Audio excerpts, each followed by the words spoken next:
eh, dia bisa menghasilkan insight apa saja itu tadi sudah tergambar semua tuh di penelitian yang Mbak Halim yang dijadikan disertasi ya di sana ya.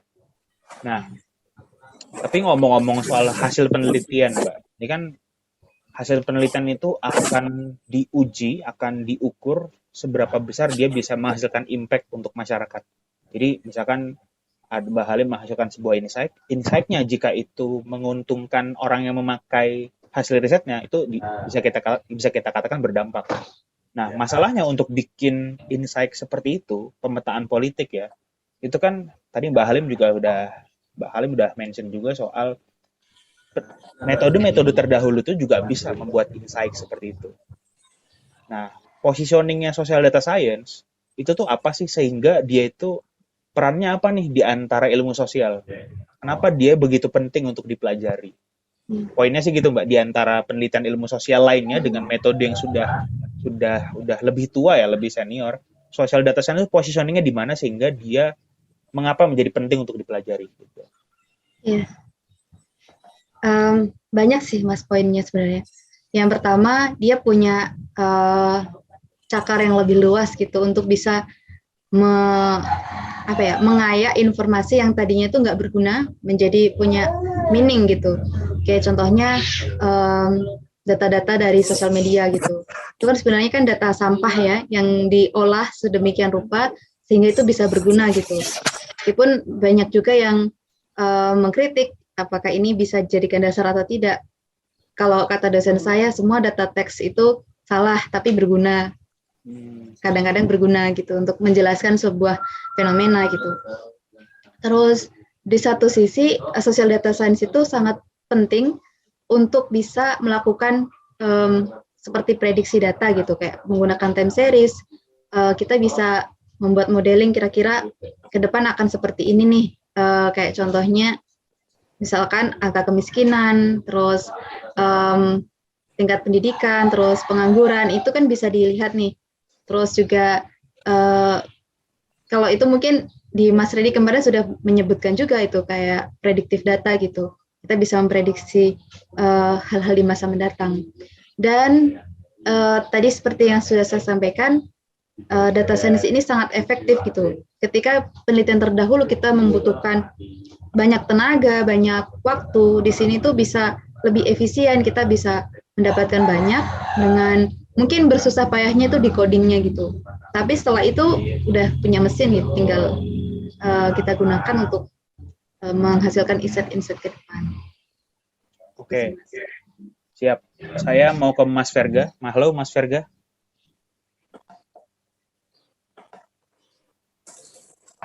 Halo Mas Timo. Mas Verga tadi udah dengerin penjabaran Mbak Kalimah ya dari sisi background-nya, ceritanya mengapa beliau akhirnya kecemplung di social data science, terus di sana belajar apa saja, terus ada perspektif soal data teks itu sampah, dia nggak terlalu benar ya, cuman bisa dimanfaatkan kayak gitu.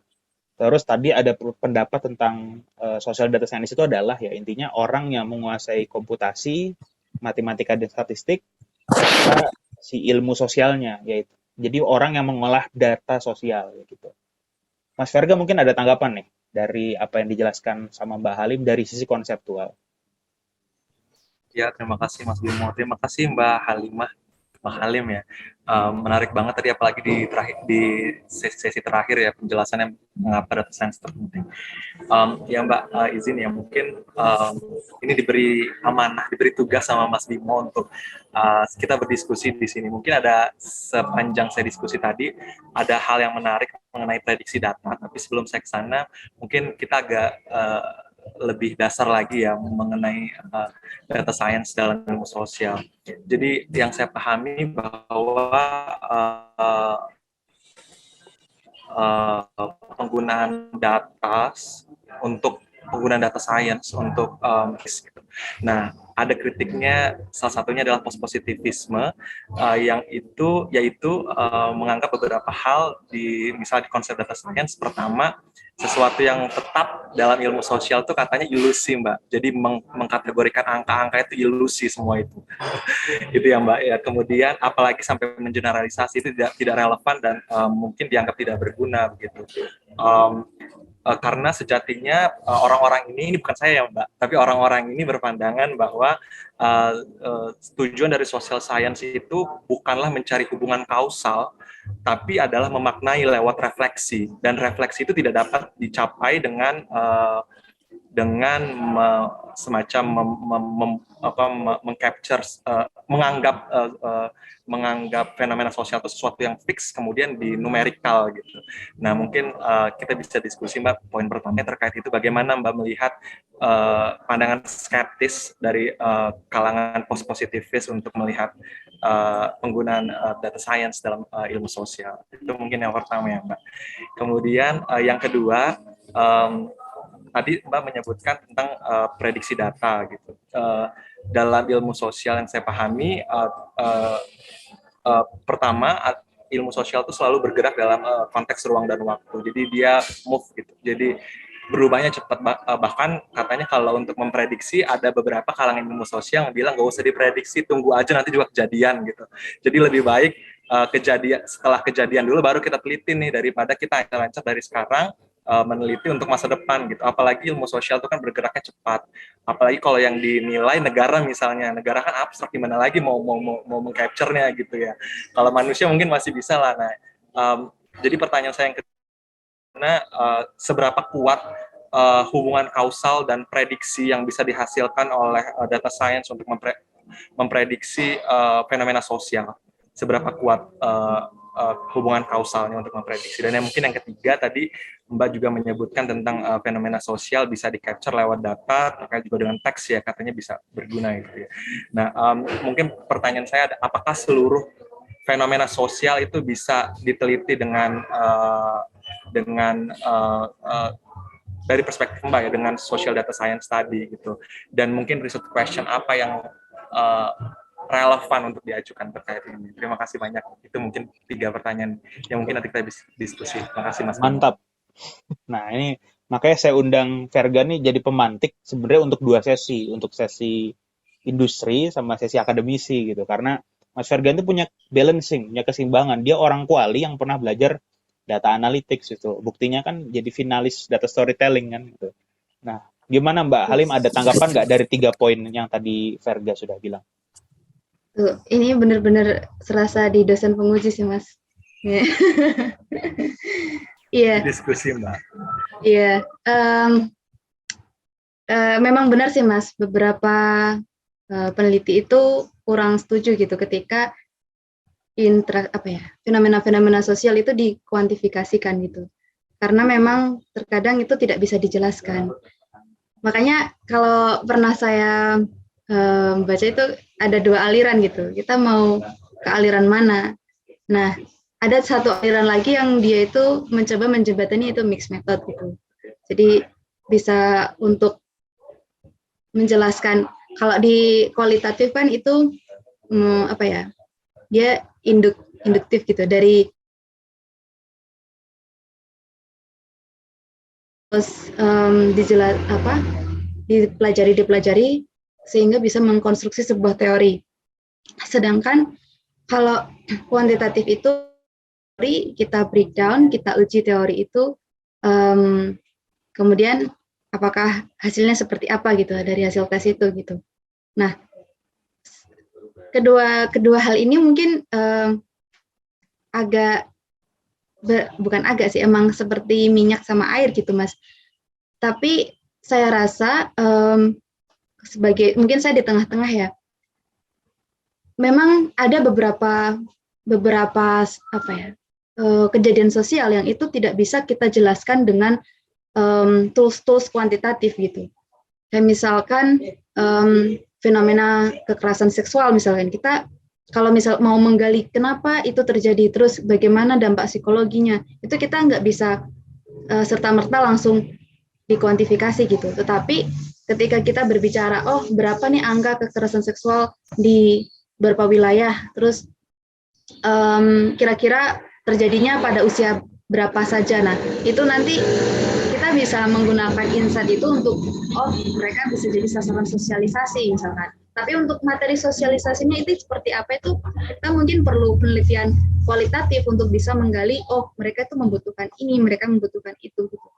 Jadi memang kalau saya melihat ini sama-sama tools yang kita bisa gunakan untuk mengupas kejadian sosial, tapi kita harus tahu konteks gitu. Kita mau pakai tools apa pada konteks apa gitu, karena kita tidak bisa serta-merta langsung membabat habis ini dengan kuantitatif atau membabat ini habis dengan kualitatif, karena keduanya itu bisa saling bermanfaat ketika kita tepat penggunaannya gitu sih Mas. Itu yang pertama. Mungkin mau ditanggapi dulu atau lanjut?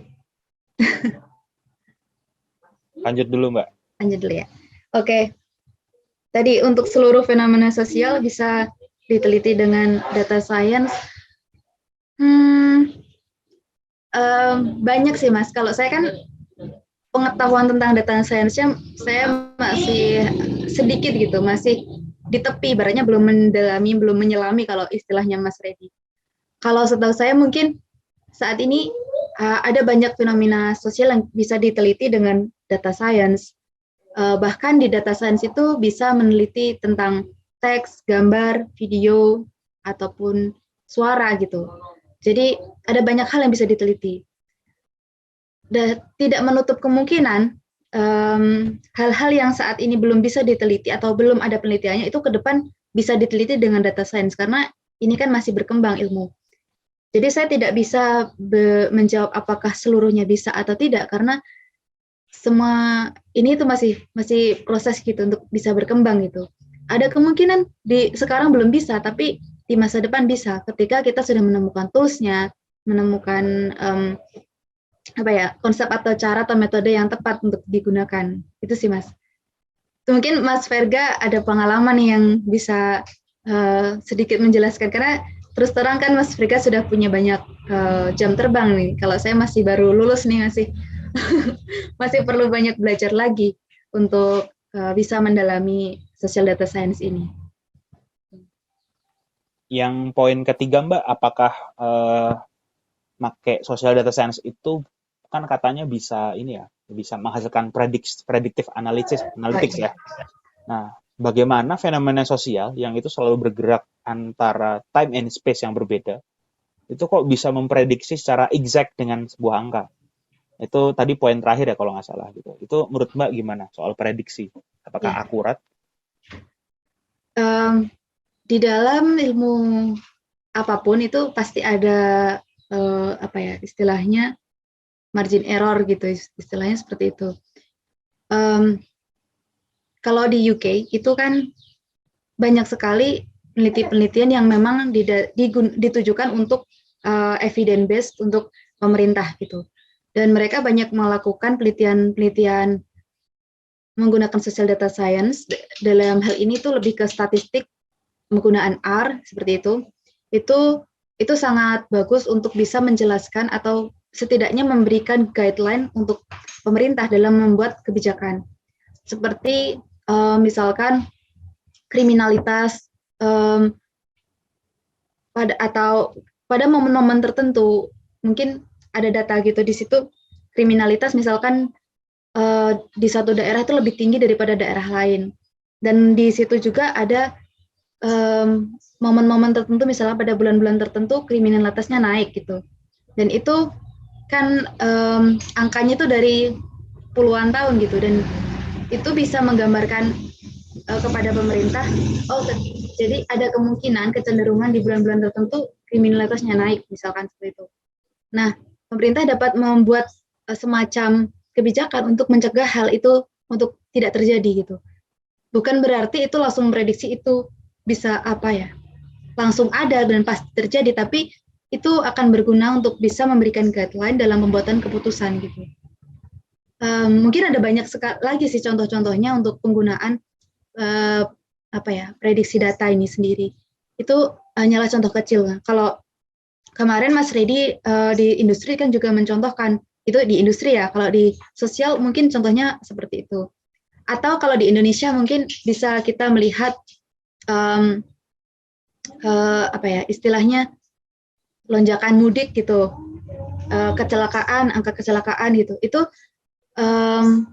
bisa juga dilihat data-data itu untuk melihat untuk bisa mengantisipasi agar kejadian-kejadian yang sudah terjadi di masa lampau itu bisa teratasi atau setidaknya dicegah gitu atau dikurangi tingkat akibatnya gitu, Mas. Oke, kalau saya tangkep ya atau saya rangkum dari jawaban Mbak Kalim tadi, mungkin prediksi itu selalu distigmakan kalimatnya seolah-olah memprediksi sesuatu yang sudah pasti akan terjadi. Itu kan prediction, jadi prediksi sama dengan dukun ya gitu ya.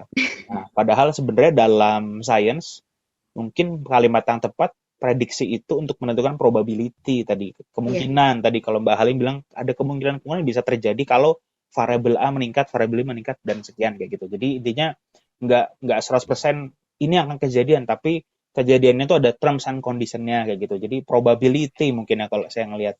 Nah,